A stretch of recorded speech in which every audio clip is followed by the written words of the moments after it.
Welcome back to kitchen blogs. Goalondo steamer chicken curry নামটা যতটা কঠিন, বানানো ততটাই সহজ। উপকরণগুলো লেখা রয়েছে, একটুখানি আপনারা স্ক্রিনে দেখে নেবেন।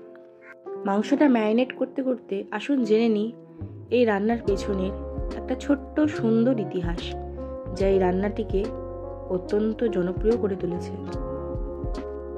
70-এর দশকের এই পদটি পূর্ব বাংলার মানুষদের কাছে জনপ্রিয়, যা শুধুমাত্র স্বাদে নয়, জড়িয়ে আছে তাদের স্মৃতিতে। ইতিহাসের পাতা থেকে এই রান্নার স্বাদ হারিয়ে গেলেও আজও পূর্ব বাংলার ঘরে ঘরে খুবই জনপ্রিয় রেসিপি। এর নামটি ব্রিটিশ আমলের অবিভক্ত বাঙালির নদীপথের সঙ্গে জড়িয়ে আছে। বর্তমানে বাংলাদেশে অবস্থিত গোয়ালন্দ স্টিমার ঘাটে এই রান্নাটি প্রথম আবিষ্কার হয়েছিল। সময়টা ছিল 1871 সাল। শিয়ালদা থেকে ঢাকা যাওয়ার জন্য ট্রেন যাত্রীদের গোয়ালন্দ ঘাট পর্যন্ত ট্রেনেই আসতে হতো। এরপর এখান থেকে স্টিমারে করে পদ্মা নদী পার হয়ে নারায়ণগঞ্জ তাদের পৌঁছে যেতে হতো। অতি সাধারণ উপকরণ দিয়ে স্টিমারের রান্নাঘরে স্টিমারের খালাসিরা নিজেদের জন্য যে মুরগির ঝোল রান্না করতেন, তাই আজ কালক্রমে গোয়ালন্দ স্টিমার চিকেন কারি নামে পরিচিত। এই রান্নায় কোনো রকম বাটা মশলা বা ফোড়ন ব্যবহার করা হয় না, শুধুমাত্র পেঁয়াজ, লঙ্কা এবং রসুন ও আদা ছেঁচে অথবা কুচি করে কেটে এর মধ্যে ব্যবহার করা হয়। সর্ষের তেলই এই রান্নায় প্রধান স্বাদ এনে দেয়। অনেকেই মনে করেন মুখরোচক বানানোর জন্য এই রান্নার মধ্যে মাঝিরা কুচো চিংড়ি বাটা বা ভেজে ব্যবহার করতেন। আবার অনেকেই মনে করেন এই চিংড়ির ব্যবহারে অথেন্টিসিটি হারিয়ে যায় এই রান্নায়। সেই কারণে কিছু মতভেদ রয়েছে, তবে আমি আজকে রান্নাটি চিংড়ির সাথেই করব।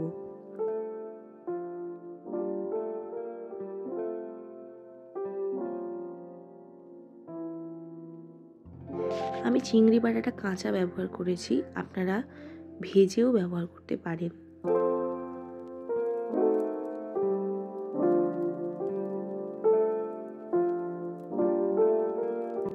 চিংড়ি মাছ দিয়ে ভালোভাবে মাখিয়ে নিচ্ছি এবং প্রায় 2 থেকে 3 মিনিট মতো ভালোভাবে ম্যারিনেশন করব। তারপর এটা ম্যারিনেট হওয়ার জন্য 1 থেকে 1.5 ঘন্টা আমি ছেড়ে দেবো।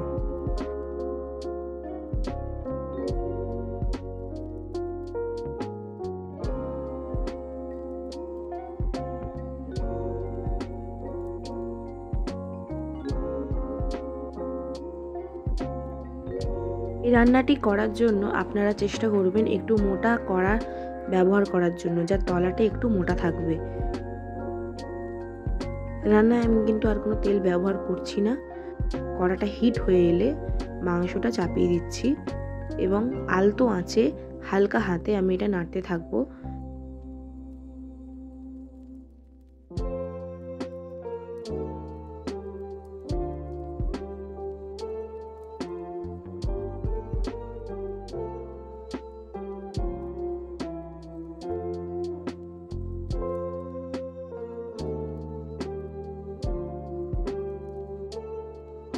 সামান্য একটু কষিয়ে নেব যতক্ষণ না মাংসটা সিদ্ধ হয়ে আসছে।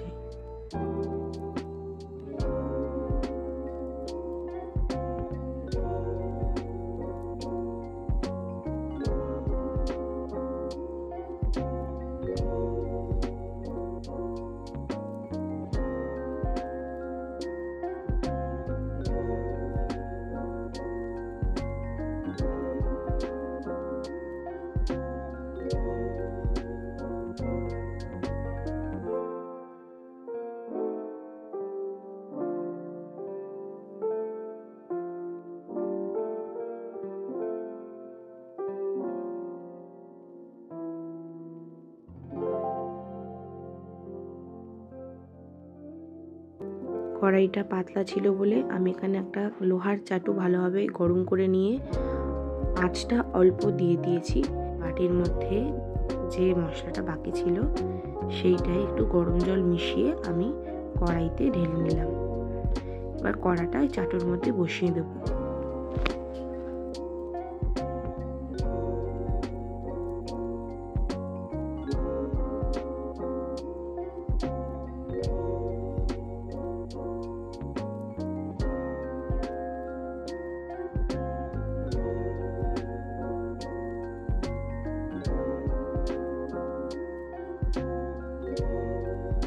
কাঁচা চিংড়ি বাটা ইউজ করেছি বলে খুব ভালোভাবে আমি এখানে মাংসটা কষিয়ে নিচ্ছি।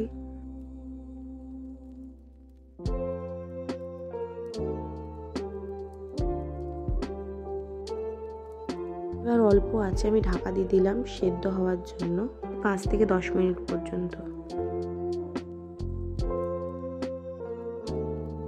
কড়াটা আমার ছোট হয়ে গেছিল বলে আমি বড় কড়াই ট্রান্সফার করে নিয়েছি। তাহলে গোয়ালন্দ স্টিমার চিকেন কারি কিন্তু রেডি। গরম গরম ভাতের সাথে গোয়ালন্দ স্টিমার চিকেন কারি পরিবেশন করুন। আশা করি আপনাদের ভালো লাগবে। এই চিকেন কারিটি শুধুমাত্র স্বাদের জন্য বিখ্যাত নয়, অবিভক্ত বাংলার দেশভাগের আবেগের সাথেও জড়িয়ে আছে। সৈয়দ মুস্তাফা আলীর অনেক কবিতায় এই স্টিমার কারির উল্লেখ আমরা পেয়ে থাকি। আশা করি আপনার এই পদটি ভালো লেগেছে। রেসিপিটি ট্রাই করে অবশ্যই দেখবেন। ভালো লাগলে কমেন্টে অবশ্যই জানাবেন। আশা করি আপনাদের ভিডিওটা ভালো লেগেছে। দেখা হচ্ছে পরের একটি ব্লগে।